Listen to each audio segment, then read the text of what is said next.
Stop ಇದನ್ನ ನೋಡದೆ ಮಗುವಿಗೆ ಸಾಲಿಡ್ ಸ್ಟಾರ್ಟ್ ಮಾಡಬೇಡಿ. New mom save this, you'll thank me later. ಮತ್ತೆ ನಿಮ್ ಬೇರೆ ಅಮ್ಮಂದಿರ್ ಫ್ರೆಂಡ್ಸ್ ಜೊತೆನು ಶೇರ್ ಮಾಡಿ. ನೀವು ಮಗುವಿಗೆ ಸಾಲಿಡ್ ಸ್ಟಾರ್ಟ್ ಮಾಡ್ತಾ ಇದ್ದೀರಾ, ಫಸ್ಟ್ ಫುಡ್ ಏನ್ ಕೊಡ್ಬೇಕು ಅಂತ ಕನ್ಫ್ಯೂಷನ್ ಇದೆಯಾ? ಯೂಶಲಿ ಎಲ್ಲಾ ಪೇರೆಂಟ್ಸ್ ರಾಗಿ ಸರಿಯಿಂದ ಸ್ಟಾರ್ಟ್ ಮಾಡ್ತಾರೆ. ಆದ್ರೆ ರಾಗಿ ಸರಿ ಆದ್ಮೇಲೆ ಯಾವ ಫ್ರೂಟ್ಸ್ ಕೊಡ್ಬೇಕು ಅಂತ ಕನ್ಫ್ಯೂಷನ್ ಇರುತ್ತೆ, ಯಾವ ಫ್ರೂಟ್ಸ್ ಅವಾಯ್ಡ್ ಮಾಡ್ಬೇಕು ಅಂತಾನು ಕನ್ಫ್ಯೂಷನ್ ಇರುತ್ತೆ. ಅದಕ್ಕೆ ಟೆನ್ಷನ್ ಬೇಡ.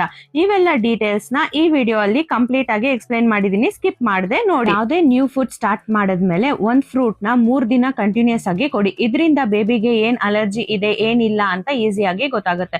ಫಸ್ಟ್ ನೀವು ಆಪಲ್ ಇಂದ ಸ್ಟಾರ್ಟ್ ಮಾಡಿ. 3 ಪೀಸಸ್ ಆಫ್ ಆಪಲ್ ತಗೊಂಡು ಚೆನ್ನಾಗಿ ಸ್ಟೀಮ್ ಮಾಡಿ ಅಥವಾ ಬಾಯ್ಲ್ ಮಾಡಿದ್ರು ಪರವಾಗಿಲ್ಲ. ನಂತರ ಮ್ಯಾಶ್ ಮಾಡಿ ಬೇಬಿಗೆ ಕೊಡಿ. ಮಕ್ಕಳು ಎಷ್ಟು ತಿಂತಾರೆ ಅಂತ ನೋಡ್ಕೊಂಡು ಕ್ವಾಂಟಿಟಿ ಸ್ಲೋ ಆಗಿ ಇನ್ಕ್ರೀಸ್ ಮಾಡಿ. ಎಕ್ಸಾಂಪಲ್ 3 ಪೀಸ್ ಇಂದ 4 ಪೀಸ್ಗೆ, 4 ಪೀಸ್ ಇಂದ 5 ಪೀಸ್ಗೆ ವೀಕ್ಲಿ ಅಥವಾ 10 to 15 ಡೇಸ್ ಒಂದ್ಸತಿ ಕ್ವಾಂಟಿಟಿ ಇನ್ಕ್ರೀಸ್ ಮಾಡಬಹುದು.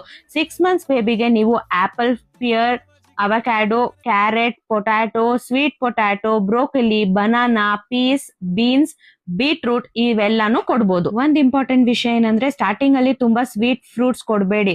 Mango, papaya, sapota, musk melon. ಯಾಕಂದ್ರೆ baby mild taste fruits apple, pear reject ಮಾಡಬಹುದು. ಮತ್ತೆ ಸ್ವೀಟ್ ಫ್ರೂಟ್ಸ್ ಗೆ ಹ್ಯಾಬಿಟ್ ಆಗ್ಬಿಡ್ತಾರೆ.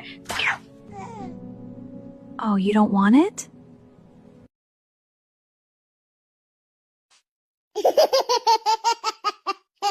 ಈ ಎಲ್ಲಾ ತರದ ಸಿಟ್ರಸ್ ಫ್ರೂಟ್ಸ್ ನ 9 ಮಂತ್ಸ್ ಆದ್ಮೇಲೆ ಕೊಡಿ. ಯಾಕಂದ್ರೆ ಅದರಲ್ಲಿ ನ್ಯಾಚುರಲ್ ಆಸಿಡ್ಸ್ ಜಾಸ್ತಿ ಇರುತ್ತೆ. ಅದು ನಿಮ್ ಮಗು ಹೊಟ್ಟೆಗೆ ತುಂಬಾ ಸ್ಟ್ರಾಂಗ್ ಅನ್ಸುತ್ತೆ, ಅದಕ್ಕೋಸ್ಕರ.